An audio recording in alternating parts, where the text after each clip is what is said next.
ঐক্যবদ্ধ হয়েছি। প্রিয় সংবাদ যোদ্ধা এবং চলমান জনতা, সবার প্রতি সংগ্রামী সালাম এবং শুভেচ্ছা। অত্যন্ত দুঃখ ভারাক্রান্ত মন নিয়ে বলতে হয়, স্বাধীনতার ৫৫টা বছর পার হয়ে গেল, অথচ এখনো আমাদেরকে পরাধীনতার জালে আবদ্ধ করার চেষ্টা করছে একটা কুচক্রী দল। বাংলাদেশকে পূর্ব পাকিস্তান বানানোর জন্য, আমার বাংলাদেশের মানচিত্রকে খামচে ধরার জন্য, আমার লাল সবুজ পতাকাকে ছিঁড়ে বিড়ে টুকরা টুকরা করে ফেলার জন্য নেমেছে একদল হায়না। ওরা গত 23শে মার্চ আমার স্বাধীন সার্বভৌম বাংলাদেশে পাকিস্তান দিবস পালন করে। ওদের কত বড় সাহস! ওরা আমার বাংলাদেশে, আমার স্বাধীন বাংলাদেশে ওরা পাকিস্তান দিবস পালন করে। ওরা বলে 1940 সালে নাকি মহান নেতা একে ফজলুল হক লাহোর প্রস্তাব দিয়েছিলেন, এই কারণে পাকিস্তান দিবস পালন করতে হবে। আরে মূর্খের দল, 1940 সালে তো সবটাই ভারতীয় উপমহাদেশ ছিল। তখন ফজলুল হক সাহেব পাকিস্তান চেয়েছিলেন ঠিক, কিন্তু 1971 সালে এই 23শে মার্চে আমার এই সারা ভূখণ্ডে তো পতাকা উঠেছিল বাংলাদেশে। বাংলাদেশের পতাকা ঘরে ঘরে উঠেছিল, কালো পতাকা এবং লাল সবুজের পতাকা উত্তোলন হয়েছিল। সেই প্রতিরোধের পতাকায় শেষ হয়ে গিয়েছিল, চাপা পড়েছিল পাকিস্তান দিবস। সেই প্রতিরোধের পতাকায় যদি পাকিস্তান দিবস চাপা পড়ে, তাহলে স্বাধীনতার 55 বছর পরে কেন সেই চাপা পড়া দিবসকে আবার জাগ্রত করার অপপ্রচেষ্টা চালানো হচ্ছে নতুন ধারা বাংলাদেশের পক্ষ থেকে আমরা জানতে চাই। আপনাদের এত পাকিস্তান প্রীতি থাকে, এত পাকিস্তান দিবস পালন করতে ভালো লাগে, যদি আপনারা পাকিস্তানের পতাকা নিয়ে শান্তি পান, নামাজ পড়ে শান্তি পান, আপনারা বলেন পাকিস্তানি পতাকা নিয়ে নামাজ পড়লে নাকি ভালো লাগে, তাহলে ভাই পাকিস্তান চলে যান, কিন্তু বাংলাদেশকে পূর্ব পাকিস্তান বানানোর অপপ্রচেষ্টা করবেন না। মনে রাখবেন, জনগণ যখন ধরবে তখন চামড়া ছিলে লবণ লাগিয়ে দিবে, তারপর সেই লবণের উপর পাকিস্তানি পতাকা লাগিয়ে দিবে, চামড়া আর লাগাবে না। অতএব সাবধান হয়ে যান। পাকিস্তান, প্যারা পাকিস্তান, পাকিস্তানে চলে যান। এরা কত বড় সাহস! এরা পাকিস্তানের শিরিন নেতাকে আমার দেশে নিয়ে এসে পাক সার জমিন সাতবাগ খায়, অথচ সংসদে যখন আমার সোনার বাংলা আমি তোমায় ভালোবাসি এই গান বাজায়, তখন এই শকুনের দল রাজাকারের বাচ্চারা উঠে দাঁড়ায় না। ইসলামের দোহাই দিয়ে বলে ইসলামে উঠে দাঁড়ানো জায়েজ নাই, তাহলে পাকিস্তানের জাতীয় সঙ্গীতের সময় কেন উঠে দাঁড়িয়েছিলেন? তখন জায়েজ হয়ে গেছে। আমাদের পক্ষ থেকে দাবি, যারা পাকিস্তান পাকিস্তান করে তাদেরকে চিহ্নিত করে পাকিস্তান পাঠিয়ে দেওয়া হোক, তা না হলে এরা আমার সোনার বাংলাদেশকে পূর্ব পাকিস্তান বানিয়ে ছাড়বে। ইতিহাসকে এরা ধ্বংস করে দেওয়ার পায়তারা করছে। মনে রাখবেন, ইতিহাস কখনো মুছে ফেলা যায় না।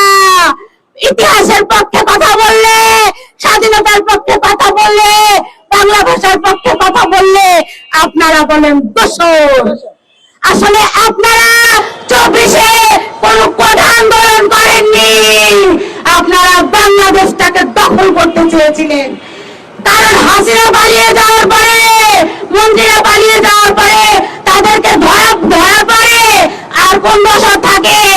এখনো দোষর ধরছেন।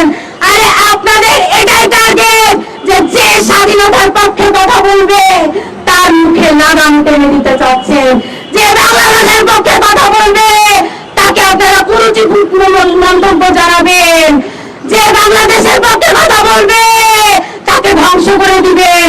আপনাদের এটাই টার্গেট যে একটা মানুষও বাংলাদেশের পতাকা উড়াতে পারবে না। আপনারা চান যে আমার স্বাধীন সার্বভৌম বাংলাদেশ লন্ডভন্ড হয়ে আবার পূর্ব পাকিস্তান হয়ে যাক। আরে আপনারা বলেন আওয়ামী লীগ নাকি ভারতের দালালি করতো, কোথায়? আমরা তো আওয়ামী লীগের আমলে অনেক কষ্টে থাকলেও বাংলাদেশে কখনো ভারতের পতাকা উড়াতে দেখিনি। আমরা তো আমার স্বাধীন বাংলাদেশে ভারতের কোনো দিবস পালন করতে দেখিনি। আমরা তো আমাদের এই দেশে ভারতের কোন নেতাকে এনে তাদের জাতীয় সঙ্গীত গাইতে দেখিনি। তাহলে আপনারা কেন সবকিছু পাকিস্তান পাকিস্তান করছেন? আপনারা পাকিস্তানের দালালি করছেন, আফগানিস্তানের দালালি করছেন, আমেরিকার দালালি করছেন। আমরা বাংলাদেশ চাই। আজ 24শে মার্চ এই রাত 11টার পরে 1971 সালে হায়দারা এই দেশে আক্রমণ করেছিল। এই দেশে ঘুমন্ত জনগণের উপরে আক্রমণ করেছিল। একবার ভাবেন, এই দেশের মানুষ যখন ঘুমিয়েছিল তখন গভীর রাতে, সেটা 25শে মার্চ হয়ে গেল, সেই কালো রাতে অপারেশন সার্চলাইটের নামে বাংলাদেশের মানুষকে তারা ধ্বংস করে দিতে চেয়েছিল। তারা রাজনীতিক যে নেতা ছিল তাদেরকে টার্গেট করেছিল। 24-এও তাই রাজনৈতিক নেতাদেরকে টার্গেট করে যারা মুক্তিযুদ্ধের কথা বলে, যারা সাংবাদিক ছিল, তাদেরকে তারা শেষ করে দিতে চেয়েছিল। এই 24-এও আমরা দেখেছি 1971 সালে যারা সাংস্কৃতিক ব্যক্তিবর্গ ছিল তাদেরকে টার্গেট করে শেষ করে দিতে চেয়েছিল। যারা বুদ্ধিজীবী ছিল তাদেরকে শেষ করে দিতে চেয়েছিল। 24-এও তাই, 25-এও তাই। বলে কিনা গান গাওয়া হারাম, গান গাওয়া যাবে না। বাউলদের উপর আক্রমণ করে গান গাইলে বলে গুনাহ হবে। ইসলামের ট্যাগ লাগিয়ে বিভিন্ন রকমের অত্যাচার করে বেড়াচ্ছে। বলে শুধু হারাম, হারামের ট্যাগ লাগিয়ে অত্যাচার করছে আমাদেরকে। সাংস্কৃতিক ব্যক্তিবর্গ সবকিছুতে অত্যাচার করছে। 1971 সালে তাদের টার্গেট ছিল আমাদের দেশের ছাত্র নেতা, এবং এরাও ছাত্রদেরকে শেষ করে দেওয়ার জন্য কতগুলো ছাত্রকে তারা ধ্বংস করে দিয়েছে। দেখেন, শিক্ষক ছিল টার্গেট 1971 সালে। এরাও আমাদের শিক্ষকদেরকে ন্যাক্কারজনক ভাবে কাম ধরে উঠবস করায়, শিক্ষকদেরকে শেষ করলে শিক্ষার মান শেষ করে দিয়েছে। 1971 সালে যে গণহত্যা হয়েছিল, আমরা তার বিচার চাই। আমরা বিচার চাইব এবং রাজাকার মুক্ত বাংলাদেশ চাই। আমরা রাষ্ট্রদ্রোহ মামলা চাই। যারা স্বাধীন সার্বভৌম বাংলাদেশে পাকিস্তান দিবস পালন করে তাদের বিরুদ্ধে রাষ্ট্রদ্রোহ মামলা হোক। যারা আমার দেশে ইনকিলাব, ইনকিলাব, ইনসাফ এসব উর্দু শব্দ ব্যবহার করে, বিদেশি ভাষা ব্যবহার করে, আমরা তাদের শাস্তি চাই। আমরা বাংলাদেশে শান্তিপ্রিয় বাংলাদেশি মানুষ, আমরা দুই বেলা দুই মুঠো খেয়ে বেঁচে থাকতে চাই। আমরা কোনো নাটক চাই না, আমরা ভারত চাই না, আমরা পাকিস্তান চাই না, আমরা আফগানিস্তান চাই না, আমরা আমেরিকা চাই না। আমরা বাংলাদেশ চাই। বাংলাদেশ আমার, বাংলাদেশে আমার সোনার সার্বভৌম দেশে প্রত্যেকটা মানুষ মৌলিক চাহিদা নিয়ে বেঁচে থাকবে, খেয়ে পরে শান্তিতে থাকবে। সবার জন্য চিকিৎসা ব্যবস্থা সুষ্ঠুভাবে থাকবে, শিক্ষা ব্যবস্থা সুষ্ঠুভাবে থাকবে। মানুষ হাহাকার করবে না, কোনো মানুষ রাস্তায় ঘুমাবে না, কোনো অসহায় মানুষ থাকবে না, কোনো বাড়ি দেওয়া হাত, অভুক্ত হাত আমাদের সামনে আসবে না। টেকনাফ থেকে তেতুলিয়া, রূপসা থেকে পাথুরিয়া, আমরা চাই মানুষ শান্তিতে থাকুক। আর যারা পাকিস্তান পাকিস্তান করে তারা আল্লাহ যেন পাকিস্তানে চলে যায়। বিজয় বাংলাদেশ, বিজয় নতুন ধারা। আমরা এই বাংলাদেশকে ভালোবাসি। সবাই একসাথে স্লোগান দিব, বিজয় বাংলাদেশ।